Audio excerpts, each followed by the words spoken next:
Hey, welcome. All right, this is about a week behind, and there's a very humbling reason for it. The Camino has kicked my butt. I am spending the time that remains when I make it to the next stage, when I make it to the next city, I end up just collapsing. It's a little too of a strong word, but I kind of crash and sleep, shower, sleep some more, eat something, sleep some more, get up, and then go back to sleep again. I'm spending so much of my time recovering from every stage. And there's a good reason for it. And I'm going to tell you the story about meeting the enemy on day one. I met the enemy and I met a guardian angel. And it's a kind of a repeating thing. I'm meeting the enemy most days on the Camino, and also meeting a guardian angel. God is sending me guardian angels every day with new bits of insight that are so helpful. But now that let's see, I just finished day 5 or day 6 of the Camino, day 6. Um, it is, I'm catching up to my own body. I'm catching up to my own life. And today had a good enough day where I have reserves. I have the energy in reserve to go back and start telling you the stories of the things that have happened. And so that's what I'm going to do. I'm going to start with day 0 or day 0. The Sunday morning, I woke up to take the flight to Paris, and drama starts right at the beginning.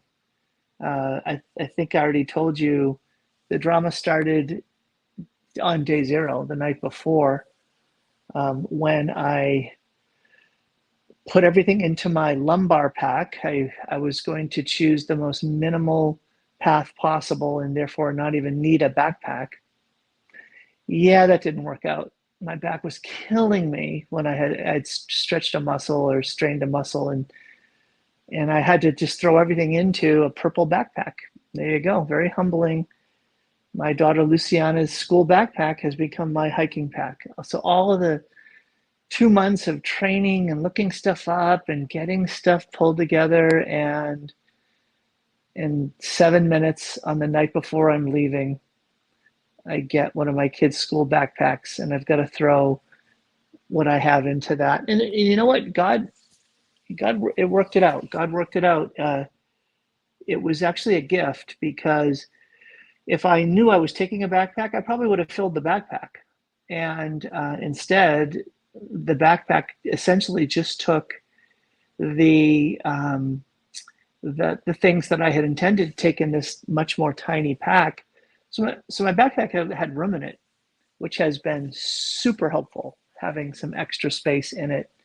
But much more to talk about backpacks in future sessions. So there was a very humbling, like, really, Lord, this is how it's going to begin? Well, there's more, because the next morning, the Sunday, a week ago, it was the 25th. Okay, time to get on my flight.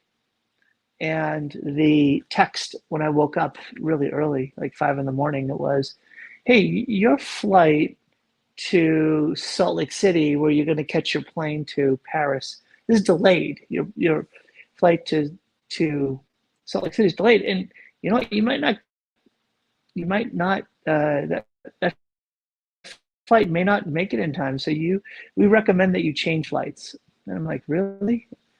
I really like to have the details of my flights dialed in. I don't like surprises when it comes to flights. And I just was like, okay, I'm not sure what to do. Should I just trust that the delayed flight will in fact get out in time to make it, or not? And so I said to Carrie, hey, Carrie, let's take a walk and pray. So we took a walk that Sunday morning, the last couple of hours we had together. And I'm like, let's just pray a rosary and just see if I can get to peace and get an insight. And at the end of it, Carrie was like, well, choose what is going to definitely get you there. Go with the difference. Go with the new flight. Well, that meant getting new seats. And again, that's part of what I'm like. I want to make sure I get the right seats on my flights. So this is the story from day one. My flight to Seattle, fine. And then I got to the ticket counter for the Air Paris flight from Seattle to Paris, and I had looked it up online, and there was one seat open, a middle seat open next to mine. And I went up to the agent and I said, hey, am I in this seat? Yes. I said, is the seat next to me still open? Yes. I said, can you kind of protect that one? Give that one out last? And he said, I'll do it. And sure enough, get in the plane, and there's a seat empty. The only one in the entire section that was empty. Praise God. So now I'm in like a better class seat just because I've got an empty seat next to me for this very long flight, this overnight flight to Paris. And okay, here we go. I'm gonna fly to Paris, and these seats kind of go back a bit, and they go back enough where I can, try to get a little bit of sleep. And I was like, okay, Lord, you got me on these flights for a reason. Lord, why am I on these flights, right? Or, Carrie likes to say, well, God will use any flight that you're on. And so I said, okay, well, even if I say it the other way, God, what are you up to? Or how can I be useful to you? Or what are you asking of me as my journey is starting on this flight?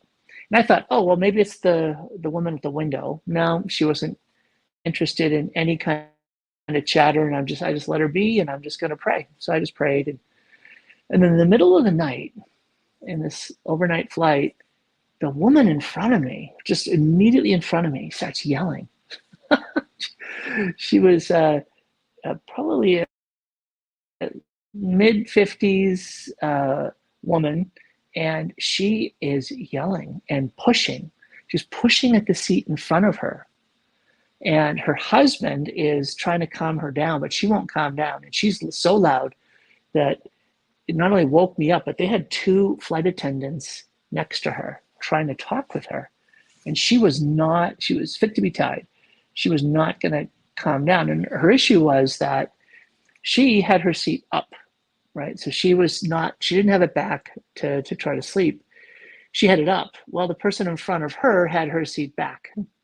So here, her seat is all the way up, and the woman in front of her seat back. So she has a tiny amount of room, and she's really upset at that because it's really hard to see the screen and use the screen in front of you if the seat in front of you is back. So she ends up just not getting, and it's like, do you want to file a police report? I think the woman in front of her, like, whose seat was back, was like, got in her face and was like, what the heck? I have a right to put my seat back. And I just watched this, and there was no giving, because the woman had a right to put her seat back. The other woman was just upset and was not going to give, and she wanted her to put her seat up. So I called over the agent. I said, hey, flight attendant. I said, hey, look, if you want, I'll switch seats with the woman 2 seats up. I'll switch seats with her. And here's the crazy thing.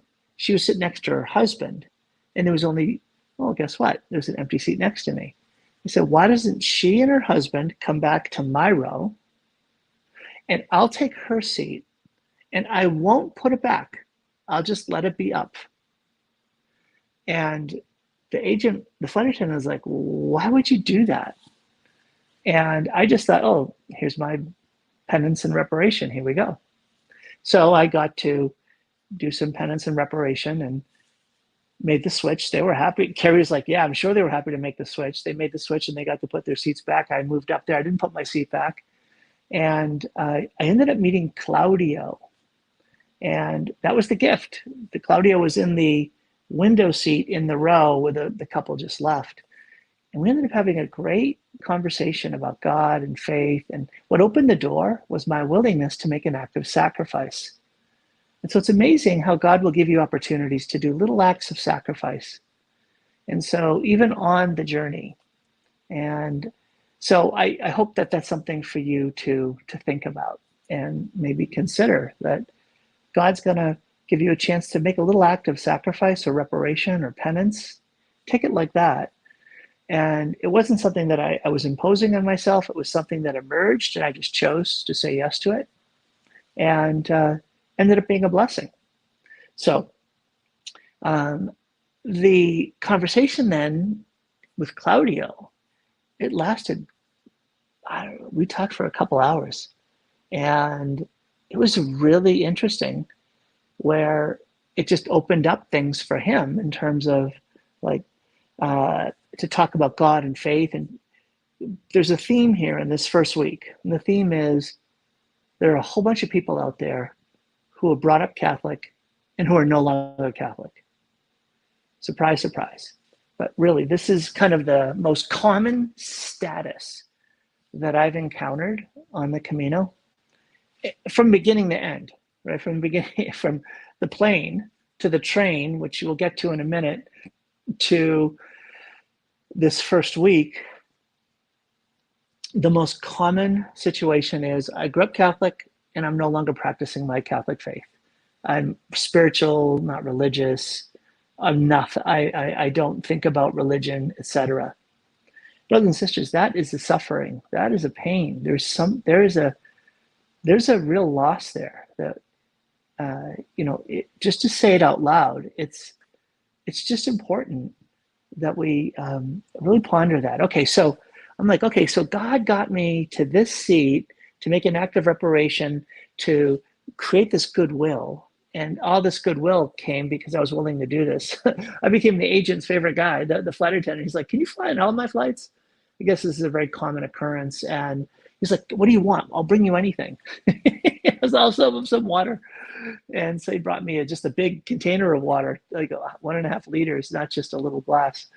And it created this sense of, this guy Claudio was like, you're a good man. And I'm like, I just did something to try to bring peace, and kept poking him to say he believes God's out there and that God has a purpose and a plan. And I said, well, right now I am God's plan in your life, and God has brought me to sit next to you so that we could have this conversation, so that you could open yourself to let God come closer to you. He is coming closer to you. He's not just at a distance with an overarching purpose and plan, but he's breaking into your life by having me sit here right now. He's breaking into your life to say to you, open to me, I want to get to know you. That is not super complicated language. You can do that. Okay, so I ended up landing in Paris earlier than the other flight I would have been on. And so I had this window of time that was longer between when I landed and when my train to Tours. And so I went down to where the exiting terminals were, wandering all through the airport till I got there, and there was a Starbucks. And so I ended up going into Starbucks just to get a seat, get a coffee, and actually make a recording. And the recording the audio was terrible. It didn't come out, but I set up my stuff and made a recording. And I was telling the story that I just told you right now. And when I was done, there was a woman next to me, and she said, what's that all about? And I told her I was making the Camino, and it opened up an hour and a half conversation with this woman. She is a TV journalist. She does investigative and other special reports for a Belgian TV station, and had been away in Taiwan for about a month, and was just getting back, and was waiting for her final leg home. And she just decided to ask me about this. And I started telling her I'm going on the Camino, and why am I going on the Camino? And all of a sudden, here we go, a whole conversation about God and faith. And well, guess what? She was brought up Catholic. Guess what? She doesn't practice her Catholic faith anymore. Oh, but she has a Catholic boyfriend who does practice his faith. So we started to talk all about that again. And what a beautiful gift to be able to spend that time talking with her. And what she found ironic was that she was reading a novel about two people who just take off and make a hike across the Pyrenees as a path of self-discovery. That's where the Camino is. So she meets a guy who's about to do the Camino while she's reading a book about a couple who aren't doing the Camino, but doing a journey of self-discovery across the same geographic area. And it got her thinking all about the journey of her own life and what she was all about. And so her name's Marie, and I'm praying for Marie. So I'm praying for Claudio, I'm praying for Marie, praying for these people that I pick up along the way, along the journey. And so there you go. So that was, she was able to help me. She knew French, and she was able to help me get to the right train. That was a little gift to me. And I was able to peacefully move forward on to Tours. And I've had a chance to talk a bit about my time in Tours already. So I'll leave that for here. So there you go. That was my first day making it to the state of France. And actually, yeah, no, I don't think I did talk about Tours. So let me finish this recap with a couple of minutes on Tours. So Tours was the place of the Holy Face devotion, and I got a little turned around on the map. I ended up walking around, and I walked a few miles to get to my hotel, which actually was fine. I needed to kind of keep myself active with walking, and then I was able to go to the Holy Face devotion oratory, and it was very moving to me, but it was very humble. It was like a place that nobody knew about. You didn't stumble into it. Like, you had to know what was there. You had to go seek it out, and it was the home that had been converted into an oratory of Leo Dupont, this lay collaborator with Sister Mary of St. Peter from the Holy Face devotion that the Lord had spoken to her back in 1843 to 1848 with these various revelations. And Leo Dupont carried it forward with his Holy Face, the Veronica Holy Face image. And I started with a couple of, I'm doing this 33-day consecration to the Holy Face right now, but I have not been able to do it live with you guys because I have been so wiped out, just so exhausted. But special moments of grace were part of my visit there, being able to spend time in that chapel at the graveside, the burial place of Sister Mary of St. Peter, of Leo Dupont, in the presence of the Lord, just at that space, just soaking it in. It was very beautiful. I've already given a reflection. My first reflection was one of the reasons I'm here is the Holy Face devotion. And I don't think I made it kind of clear enough, the theme, seeking his face. Seek his face, pursue his face, walk forward to encounter his face. That theme is very much a Camino theme, and something that I'm doing day to day on the Camino. Okay, there you go. All right, I'll finish this one up. And those are my traveling days to the Camino. That's Sunday and Monday. And tomorrow I'll pick up and I'll talk about arriving the day before, launching on the Camino. All right, God bless you guys.